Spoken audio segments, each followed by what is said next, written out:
Thanks very much, Kevin, and thanks very much, Jewel, for organising tonight, and ladies and gentlemen, for being part of this Democracy in Action. I'd like to echo Paul's very warm acknowledgement of my Senate candidate running mate, Joanna Lindgren, and I agree with everything he said about her. It's been a pleasure to be working with her on our ticket. And I think it speaks volumes, the fact that she's found a home in Australian Conservatives when the LNP twice passed over her for a winnable spot on their ticket there. So I think that's just something to note. Well, we're here tonight, and I'm running for the Senate tonight because I believe that Canberra and our politics is very much broken, that we have a deficit of common sense, and that's because we have a deficit of truth in our nation. Many years ago, a man by the name of Alexander Solzhenitsyn, who you might have heard of, spent some time in a Russian gulag because he criticised the regime that he was a part of. He was a soldier in the Russian army.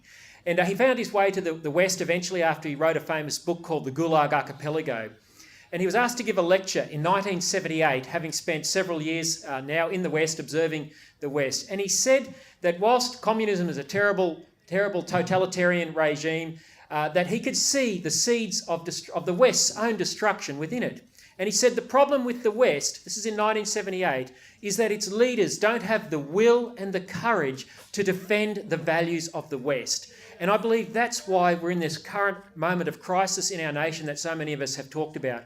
We're a nation that is endowed with the most abundant natural resources of almost any country on the planet. We have enormous coal and uranium and many other natural resources, and yet at a time like this, we are having a debate over whether we can keep the lights on, to use the words of our Energy Minister, Angus Taylor. It should not even be under discussion. We have an energy crisis in a nation with the most abundant resources. We've squandered our competitive advantage.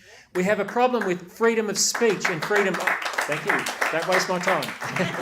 We have a problem with freedom of speech and freedom of religion under a Conservative government. And there are many great exceptions in the LNP, and I'm sure Paul is one of those, and I know many.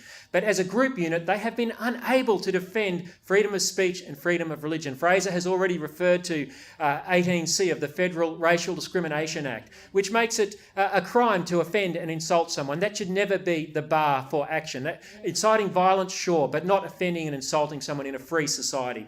Freedom of religion, well, we just passed this same-sex marriage thing, and yes, that was a democratic decision, but it was agitators within the Liberal Party that forced the Liberal Party to change its position on this and redefine marriage and family with all sorts of consequences for freedom of speech and freedom of religion in this nation. Now, if you want to say that the only form of marriage, or that the correct and the true form of marriage, which I'm going to say tonight out loud, sorry, I'm being bigoted and all that sort of stuff, but the true form of marriage is between a man and a woman. The family is mum, dad and their kids.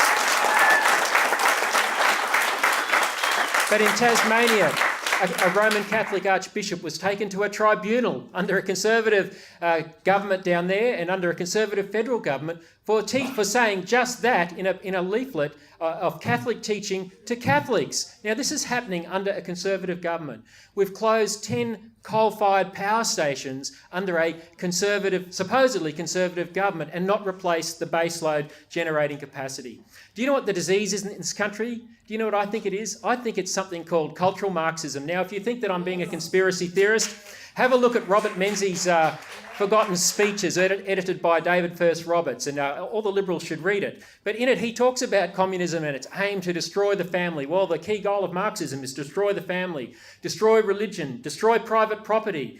We've seen that with our vegetation management laws. Destroy the nation. Yes, open borders are a big part of the Green Left's agenda, and I'm sure the Labor Party. Well, I'm pleased to be part of a party that has principles. Unlike another Marx by the name of Groucho, it's not the case of having principles that you don't like and we can give you others. We have principles: limited government, personal responsibility, free enterprise. If there's tax cuts on the table, we're going to take them every time. Stronger families, civil society, our Judeo-Christian ethic. These are the things that we at the Australian Conservatives stand for. And my encouragement to you is take out third-party insurance, vote Australian Conservatives. Thank you.